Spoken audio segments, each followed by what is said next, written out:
Jim, let me cut you short. If you say processed, somebody has already started thinking about those chemicals and all that. Yes. The water that you partake. It's a chemical. You take tea every morning. The sugar itself, it's a chemical. We are depopulating the country. Hi everybody, and welcome to the very first episode of Science on Your Plate, the podcast where we discuss what goes on with our food. Wow, this has been a long time coming. You see, one of those projects that you tell yourself, I'm going to do this, but then it stalls and stalls. But finally, we are here before 2025 ends. Yeah, so in each and every episode, we are going to explore the science, the stories, and sometimes even the myths surrounding our food. From safety to sustainability, nutrition to innovation. And you're going to do this together with experts, industry players, and even you, the consumers. I'm your host, Catherine Odhiambo, a food scientist, editor who is passionate about connecting what happens in the lab to what ends up on our plates. So, there's this one question that I've had over and over again. Like, what exactly is food science? And I thought, what better place to begin than from right there? But then I'm not going to do this alone. Today I'm joined by a very amazing person who breathes and lives food science. Jim, karibu. Thank you. Can you tell us your name, what you do? Yeah, and maybe one surprising fact that when you tell somebody I'm a food scientist, they'll be like, what? Yeah. Okay, thank you, Kate. It's amazing to be here. My name is Jim Kelly Odwar, graduate from Mary University, having studied bachelor's degree in food science and technology. Currently, I'm a quality assurance executive at True Foods, and commonly known as Zesta. I know you consume Zesta products. I was almost asking you, because True Foods, do they know what True Food does? Yeah, so we make one of the greatest brands in Kenya, and our brand name is Zesta. And I know you love Zesta. And one thing about food science, most of us, I know many people maybe may not agree with this, but we are perfectionists. Most food scientists are perfectionists. Remember, we are dealing with food, and a lot of things needed to be done, to be checked, from raw materials, the process methods, the system, and this need a perfectionist. A little mistake will spoil the whole society. I know, because you're dealing with something people consume each and every day, critical, right? Very critical. And remember, I'm also the first consumer, so I need to be a perfectionist so that I'm sure by myself that I'm able to partake of the same product. And the secondary person is the customer. Now will have the confidence because the person who is involved have the confidence to test Exactly. the product. Oh yeah. So let's get right into it. Yes. Like, what's the wildest myth that you've ever heard about food science? One of the wildest myths I've ever had is we add chemicals in food to poison people. I was actually expecting that to be the very first answer, which is surprised. Yeah, that we're adding chemicals to poison people, and like we are not human. Like it's like we want to poison them. We are depopulating the country, and I think that's one of the biggest myths. Maybe I want us to check on something. In our daily life, even in our houses, we use chemicals. Okay. Maybe we need to understand. We need to understand a little bit of the science. What chemical is. Remember, when two atoms they come together, they form a chemical. The water that you partake, It's a chemical. You take tea every morning. The sugar itself, it's a chemical. The salt, it's a chemical because salt is made of the sodium and the chloride. Water, hydrogen, atom, they are chemicals. And remember, they're not processed. You just take water from the tap. It's a chemical. So allow me say that we cannot live without chemicals because we use them on daily basis in our houses. But I know there is the aspect of the other chemical by which we also see. But that is the wildest myth that my work is to poison. By the way, my main work is to protect. So when you hear such things, do you usually correct these people or you just let them be? Yeah, it's good sometimes to to make it plain to them to understand. Personally, from our family, we begin with the family. They need to understand what you do, and they need to understand that I'm the protector. We are the last line of defense when it comes to food. So whatever we take, it must be assured. Sometimes I even tell them, the sukuma wiki that we buy here, it's even more dangerous than the one that you buy from the supermarket. Yeah. And we'll see why. I'll say that even the sukuma wiki that we buy on the road could be dangerous more than what we process, and we as the last people of defense, it's very safe. Yes. Has somebody ever called you a chef? I'm used to that. Everybody calls me a chef. So they're like, Kelly, you needed to prepare this. And by then, I always prepare. But I know I'm not a chef. But I think people have not grasped what food science is. And I want to say with confidence that food science is so broad. And it encompasses the microbiology, the physics, the chemistry of foods. It's amazing. Going there. Very amazing. Yeah, because every time I think I've had it over and over again. Like when you tell somebody you're a food scientist, so that means you can cook very nicely, eh? Or I'll come to the hotel where you work in. You can make a very good waitress and all that. I'm like, oh my God, what is this? Eh? But why do people think that of us? I think the hotel industry, because there are all these courses that involve catering, in their mind, it's not catering, it's food. So when you say food science, what comes to their mind is the catering part of it. But I think probably we need to demystify that so that people can understand the science part.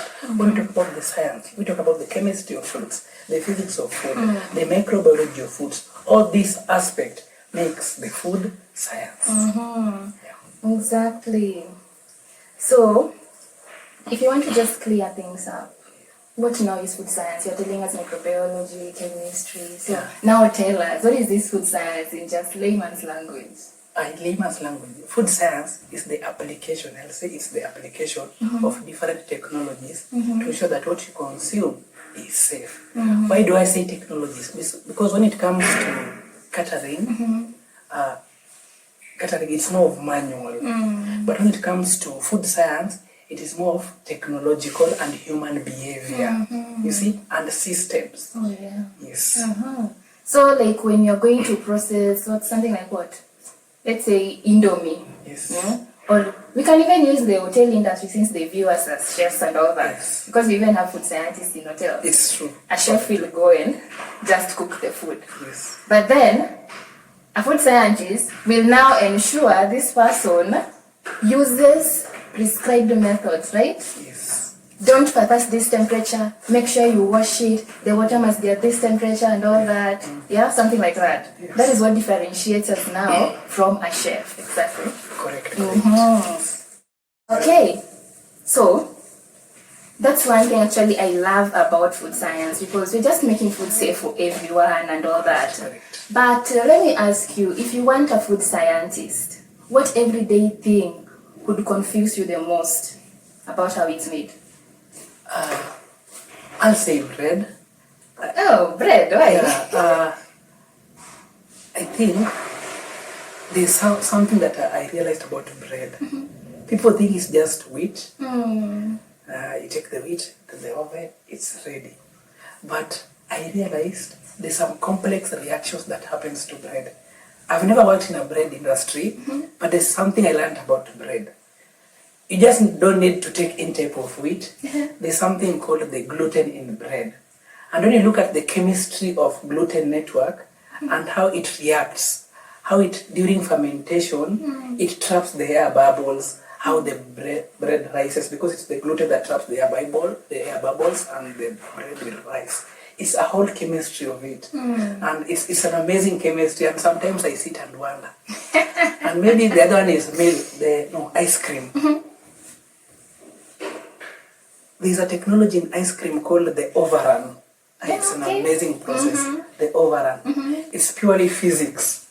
The water activity. What is an overrun? Like incorporation of air into ice cream so that it may double. Yeah. So when I look at the ice cream, will I see an overrun? You will not. You will not. But there's a chemistry aspect that involves the recipe. I remember this recipe, they have to be balanced. So that if there's any reaction, it has to be complete. It's an amazing, those are some of the things that I wonder. Yeah. Okay. That make food sound so enjoyable. Okay, so without the overrun process, an ice cream would not be an ice cream. It should not be an ice cream. And also you need to understand this overrun, it has to be at what percentage? What is the effect? Okay. It's an amazing. That sounds interesting, actually. Yes. So you told us something that maybe confuses you if you want a food scientist and all that. But now, what is that one food you'll never look at the same way ever since you became a food scientist? I think milk. I think growing up, maybe it's a culture. We just knew milk is from the animal. You get the milk, you eat, you drink. But if you look at milk, every time I buy milk personally, I think of the quality aspect that has taken place for that milk. The pasteurization, somebody was monitoring. It's a whole different thing. It's not just about the milk itself. Those who receive the milk, they are very stringent in what they do. And it really changed my perception of just a cow milk boiled drink. It's a whole lot of it. Okay. Yes. Yeah. So from what you can see, food science is not just theory. Yes. It's present in the everyday things we actually consume. Yes. So if it disappeared, what would be the first thing to disappear with it? The whole supply chain. You know, in our country like Kenya, we are currently talking of blue economy and the vision 2030. And if we look at it keenly, it focuses on sustainability. And when you talk about sustainability, it means an economy which is running continuous. Or if it's full, it has to be there all the time. Yeah, we are. How many people in this country? We are like 50 million. Exactly. Yeah, and we eat every day. Yes, and now that's where food comes in. And this food need an expert. We'll ensure that this food is very safe. And why do I tell you that the supply chain will collapse? Go even to the supermarket. 99% they are processed foods, right? And only 1% are the like vegetables, which are rather processed, vegetables, fruit. Assume that we remove the processed food. I can assure even the vegetables, they'll not be able to stay there for 1 week. Number one, what will happen? The economy will collapse. Number two, there'll be a lot of waste because after 7 days. But processed food, they can stay like a whole year, 2 years. Now, Jim, let me cut you short a bit. If you say processed, somebody has already started thinking about those chemicals and all that. Yes. What is processing? Can you break it down? What is processing? As I had said, that even in our homes we use chemicals. And I say one of the major chemicals that we use in our homes, it's the salt. Water itself is a chemical. But now we need to distinguish. These chemicals, they are derivative from the plant itself. Let me give you an example. In our country, Kenya, we don't have capacity to produce pectin. Oh yeah. And pectins, we get it from fruits. It is something you can make even in your house in small scale. But because we don't have the companies that they are able to use our fruits, because we are not sustainable to provide enough fruits to make the pectin, we get them from other countries. So we derive pectin from fruits. And we use this pectin. But somebody will now say, this pectin is a chemical. Oh yeah. It is true it's a chemical, but it's a derivative. All the chemicals we use, they are derivatives from the plants mostly. You see? And I want to clarify that 80% of the foods that these foods that we avail, we process, we use the derivatives, ingredients from the plants. You see? It's because we don't have the capacity. Yeah. And that's where sustainability comes. We are not sustainable. Oh yeah. And that's why you need to depend on someone else who is sustainable on this particular. Let me just make it even clearer. The other time I saw in Kiruko, I think it's Kirinyaga, the farmers were pouring out their milk. They had a lot of milk, but there was nowhere to take this milk. And if they had a little aspect of food science, they could be able to save that milk. They really need to get derivatives. derivative of plant. You see, we are not sustainable. We get a derivative chemical from plant. And I said chemical is not bad. Derivative from plant, if it's preservative, they add, that milk will stay. Or if they knew a processing method, it will stay. You get this chemical derivatives from plant. But because there's a lot of mystery, a lot of myths, I think which we'll explore actually as we continue shooting more episodes. We'll be looking at the kind of chemicals are used, because we have understood that chemicals are used, okay? Yes. But which type of chemicals are these? Are they safe? In which quantities? Yes. And the myths, we'll look at that more and more. Yes. But as you were telling us some of the things that actually food science is helping solve in the economy. Yes. Yeah? So these derivatives we get them from plants. And again, I want to appreciate that we have organizations that approves these derivatives. You don't just take it and use it. Yeah. And not just in Kenya, even in the US, like the FDA. They test, they verify, just like the Kenya Medical Board, they revisit these medicines that we take. So you also have bodies that they need to check this derivative, is it safe? Then you also check what is the quality. This I know we'll check in other episodes and we'll understand deeply. Okay, so food science is not just about adding chemicals. It's not chemicals are all around us. Yeah, food science is more about, in fact, protecting the consumer and the society. We protect the society. And ensure even those in Mandera, our brothers like the Kenya Army, do they even have time to sit and no? Yeah. That's why they mostly eat canned food. Yeah? Yes. Oh, food that can last months and months and months. Yes. Okay. Oh yeah. So before we wrap up this, let's play a quick rapid quick fire round. Just give me true or false. Okay. So organic food doesn't use any chemicals. That's false. False. I know you wanted to say more, but it's true or false. Is artificial flavor always bad? False. One food safety mistake you see people making every day. Now there's one you can talk a bit. Yeah. Sometimes I get angry a little bit when I go to supermarket. If you go to supermarket, those who take chicken, we realize the chicken has been placed on the counter at room temperature, right? Right? I think that's a very bad practice, and it brings things like E. coli, and I feel sometimes that food, when you partake it, it's not safe.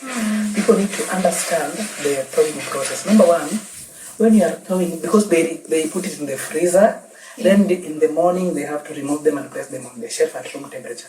I feel it's a bad practice in all supermarkets. Thawing, when you are thawing, there are two methods. You can use the microwave, or you thaw at a very low temperature, step by step.